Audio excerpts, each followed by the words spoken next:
দিদির বেটির বিয়া না হাট, পাগল।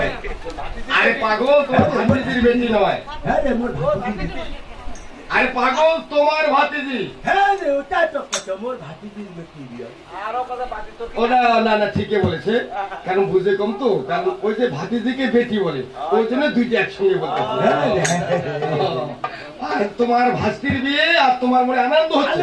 হ্যাঁ রে মোর আনন্দ হবে না বাহ। আচ্ছা ঠিক আছে, যেহেতু তোমার মনে আনন্দ হচ্ছে, আচ্ছা তুমি আনন্দ করতে পারো। বলিব হ্যাঁ কেন শুনলাই হ্যাঁ পাগল, হ্যাঁ দিদি আনন্দ কি শোনা যায়? হ্যাঁ মোর আনন্দ শোনা যায় দিদি পাগল মোর আনন্দ শোনা যায় আর পাগল আনন্দ কি শোনা যায়? হ্যাঁ রে মোরটা চাই তো ও শোনা যায়। হ্যাঁ, আচ্ছা আমিও দেখি আমি তো আনন্দ কখনো শুনিনি। হ্যাঁ। আচ্ছা দেখি তুমি কেমন করে আনন্দ করতেছো, শোনা যাচ্ছে। বলিব হ্যাঁ করো। শুনবেন হ্যাঁ আচ্ছা করো না। পরে